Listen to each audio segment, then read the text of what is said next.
You know, I don't normally like to start this way, but considering the text today and considering what we preached, what we heard the word from and read last week, I felt we need to address something.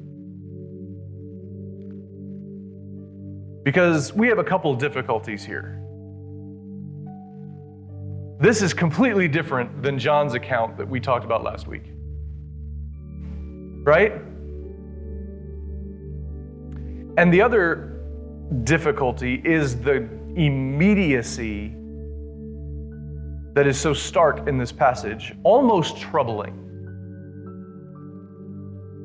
And so how do we reconcile all of this? So I thought we'll take a moment to unpack some of this. So let's compare this with John that we talked about last week. And I told you I don't like referring to the previous week all the time, but because not everybody necessarily has heard what I said last week. But there are those that did, and this may raise questions, so let's deal with that. So if you recall, in John's version of Jesus gathering his first disciples, the way it went was this. John the Baptist sees Jesus walking and identifies and says, "There's the Lamb of God." And so two of his disciples begin following it, Andrew and one other guy. And it's the same Andrew that's in our passage today in Mark. And so Andrew spends the day with Jesus and then goes to get his brother Simon and takes his brother Simon to Jesus. Jesus then goes to Galilee where he finds Philip, and Philip goes and finds Nathanael and brings Nathanael to Jesus. So by the time we're done, Jesus has 5 new disciples. The unnamed disciple that's the other one with Andrew, Simon, Philip, and Nathanael. But then in Mark's version, there is no John the Baptist because he's already put in prison by this point. And Jesus is walking along the Sea of Galilee, and he just sees Simon and Andrew there mending their nets and says, "Follow me." And so they just leave their nets, get up, and follow him. And then he goes and he sees James and John, and he says, well, it doesn't say he says, "Follow me," but it's implied, "Follow me." And so they just get up, leave their nets and their father, and go follow him. And so at the end of the story, Jesus has 4 disciples: Andrew, Simon, James, and John.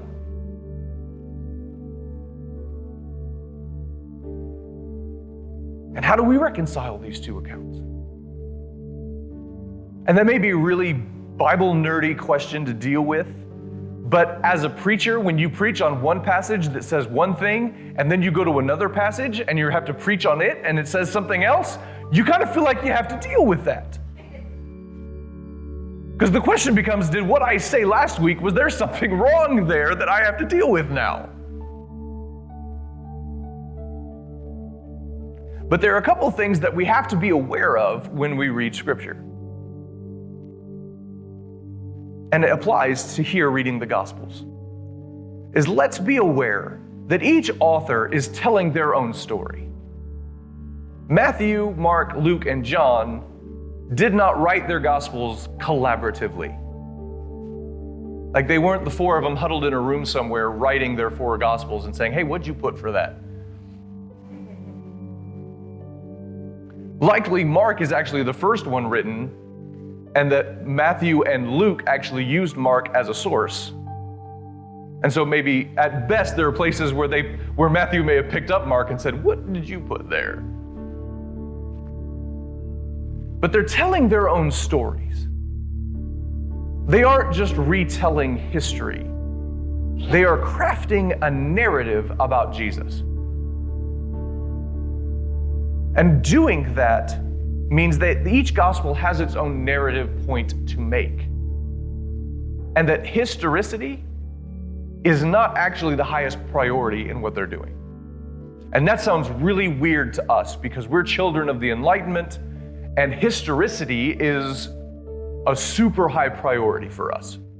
If it didn't happen exactly this way, then somehow that makes the truth of the story somehow lessened, right?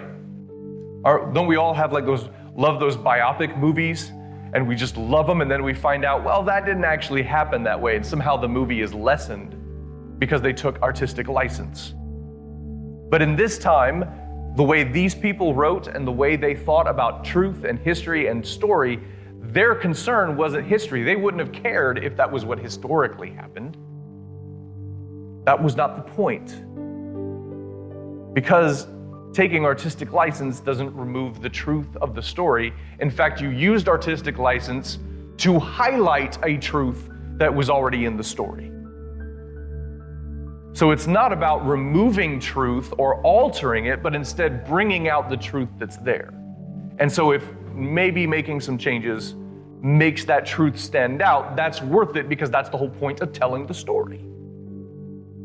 If you miss the point, what good was the story? Okay, so we'll come back to this later. Let's talk about the second piece, the scandal of immediacy. In Mark's account, these 4 disciples leave everything immediately and follow Jesus. They abandon their nets, which are their very livelihood. They abandon their father, their own families, which is very scandalous in this culture. This is not us where it's like, you grow up, become 18, and then you move out of the house. Like, this is a culture that is very much you born, raised in the same town. You live in the same house with all generations of your family, so grandparents, children, grandchildren, you're all in the same house, likely. And if not, you're all very close together. Like, there is no leaving your parents to go start something or move to a different city. You just stayed there. So the idea of somebody leaving their father behind and just going is just odd. But what if they didn't? Not that they didn't leave their father and they didn't follow Jesus, but what if the immediacy was not the way we think it is? I told you all the authors write their own narratives. Well, Mark is kind of known as the action gospel. Mark doesn't get bogged down in stuff people are saying or thinking or feeling. Like, Mark's all about what are they doing? And so part of Mark's telltale sign as a writer is that they just are always going and doing. They went here, they did this. And then they went here and they did this. And then they went here and they did this. There's not as much talking and teaching in Mark as there are in the other Gospels. And everything in Mark happens immediately. There's no and then they hung out for several days and then eventually went somewhere. It's they did this, they went here, they did this, and then immediately they went over here. Immediately is Mark's favorite transition word. If anybody's transitioning from one thing to another, they're going to do it immediately, doggone it. In fact, Mark uses the term immediately 17 times in his gospel, which is the shortest of all 4. Meanwhile, John, since we've been comparing it to John, he uses the term immediately 5 times. Matthew, who's the longest gospel, I think he's the longest gospel, he uses it only 6.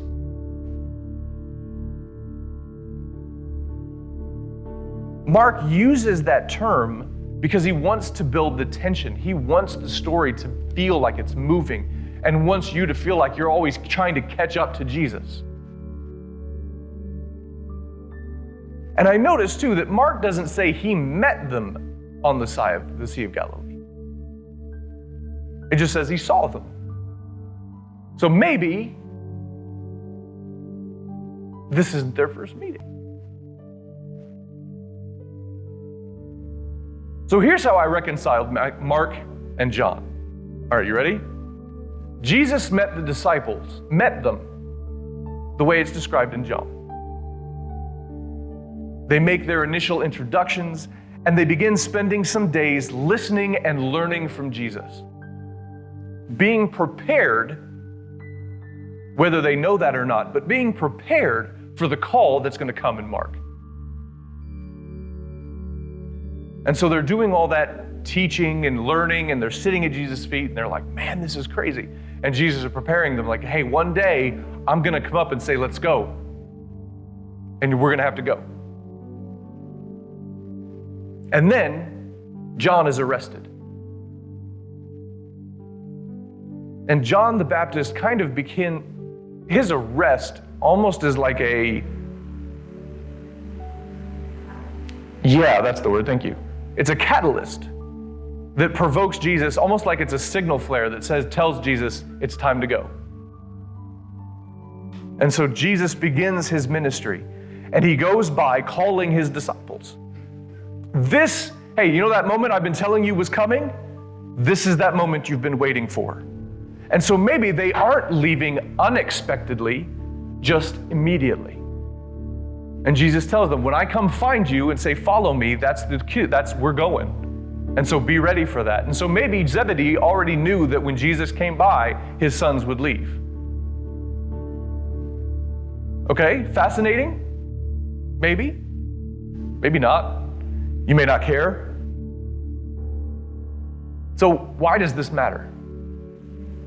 Why does reconciling that? What epiphany, since we're in the season of epiphany, what epiphany does that give us that we can adapt to our lives?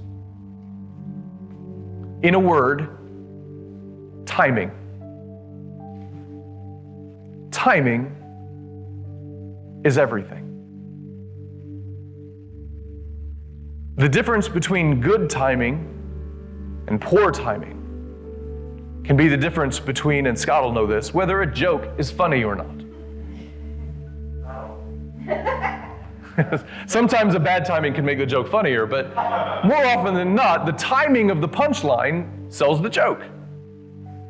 For example, a joke I like to tell my kids, Freddie, you want to help me out? Knock, knock. Interrupting cow. Moo. That joke doesn't work if I don't get the timing right. If I wait too long, it loses its humor.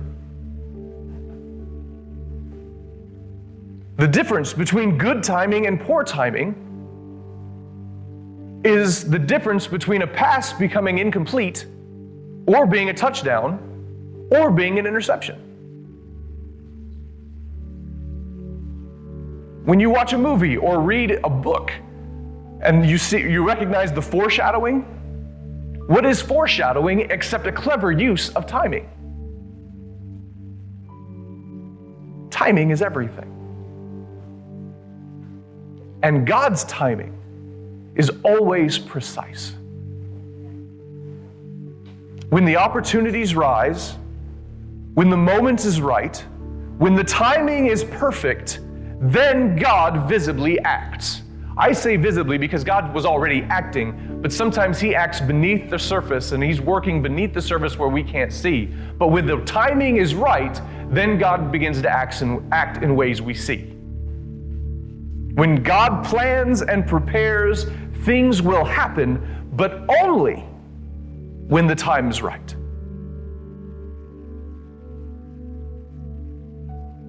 Jesus begins his ministry by declaring the time is fulfilled. This means it was no accident. When Jesus says the time is fulfilled, he's saying the time is ready, the time is now, this is it. That moment you've been waiting for is happening because the fulfillment of time takes intentionality. You don't accidentally stumble into the fulfillment of time. It takes intentionality, it takes anticipation. It was no accident that the disciples left everything because they had been prepared for such a moment. They may have even been anticipating it. Are we? Are we aware of the preparation that God is doing in us? And are we anticipating the moment, the right time? Because God is even now present and at work. God is working, preparing us for our calling. And here's the truth. I'm going to level with you. All right, you ready? Hang on to your seats. I don't know the destination.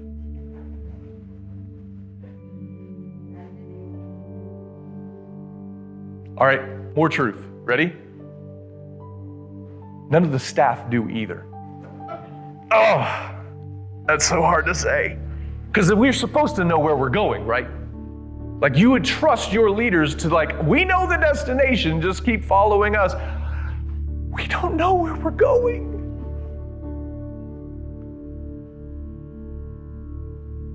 Not because we don't want to. God hasn't told us. Now, that does not mean that we have no indication of which direction, whether hither, whither, or yon, we're supposed to go. I think that's the second week in a row I've used hither, whither, and yon, and I love it. We know only the general direction we're supposed to lean. We know what direction to go. He's pointed us in the right way. He's when you're playing pin that tail on the donkey. It's like you spin him around, okay, go that direction. Okay. And we just keep going. We're just taking our steps. So we're leaning in that direction. And so we tilt ourselves like runners in a starting block, leaned in that direction. So when God says go, we're ready. And it's not like I haven't asked. I have on numerous occasions gone to God and say, could you just give me a little more? Could you just give us a little more revelation of the destination, of what it's going to look like when we get there? That promised land that you've told us about, can you just give me a little clearer picture on what it's like there?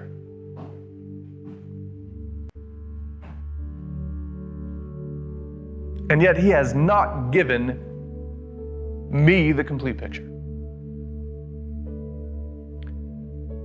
But I do feel the ground rumbling.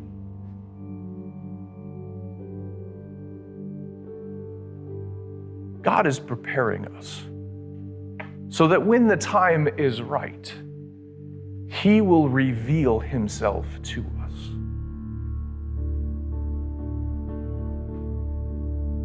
I want to share some words. I want to share what God has revealed to me.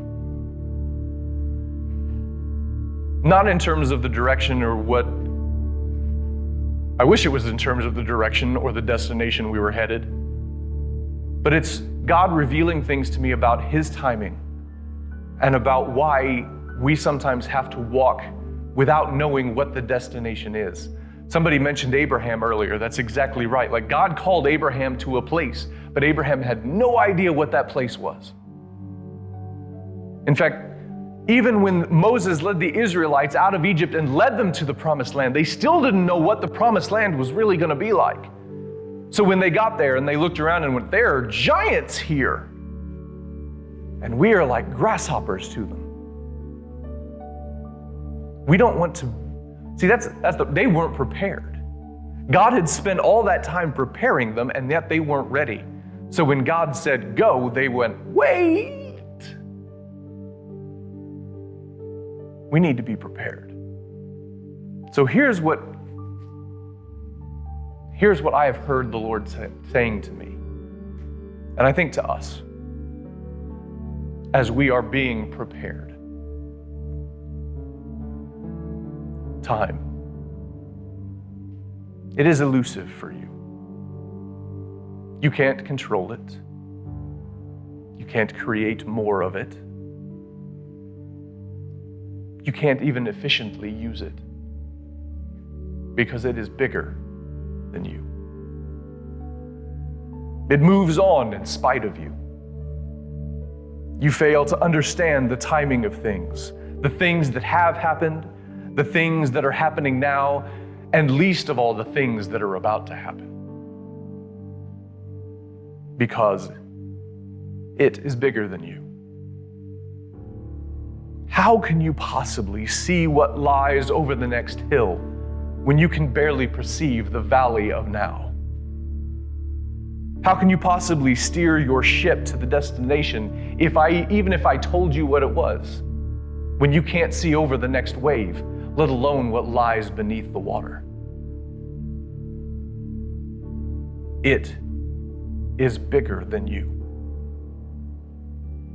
What I am doing isn't about a single church sitting on the corner of a street in a mid-sized city.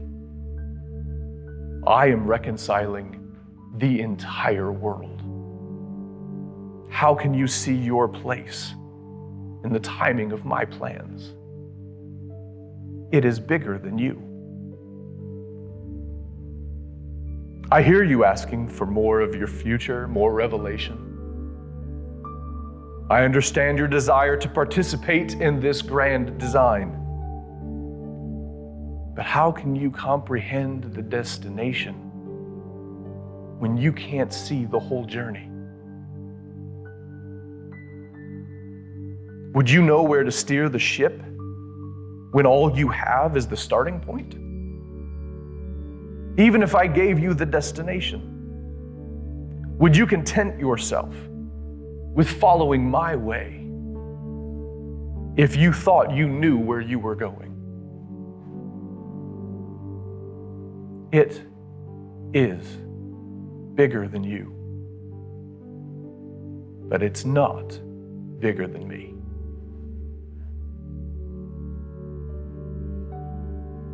COVID is a devastating tragedy,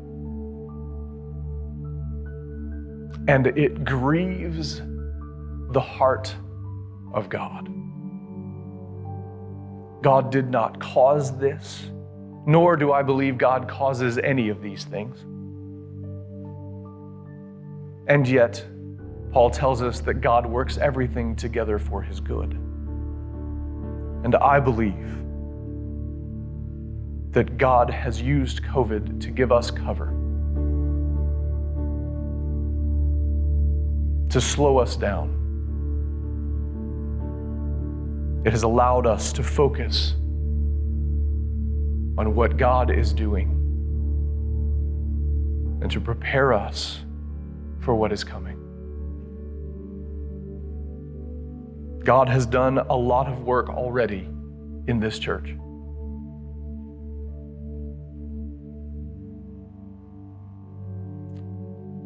And on me personally. Work that I don't know that would have happened. Or at least, maybe it still would have happened because God's pretty creative, but certainly would not have happened the same way.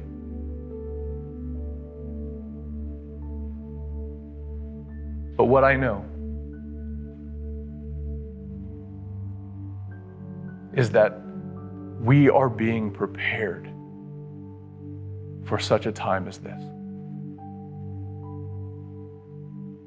And the question we have to answer is, when the call comes, will we leave everything to follow it? Thank you for being part of our online family. Don't forget to subscribe and click the bell so you get notifications for any future videos or content. And feel free to please share with a friend. You can also follow us on Facebook or Instagram, and if you feel so inclined and would like to donate and support our ministry, please click the donate button found in the description. Thank you, and God bless you.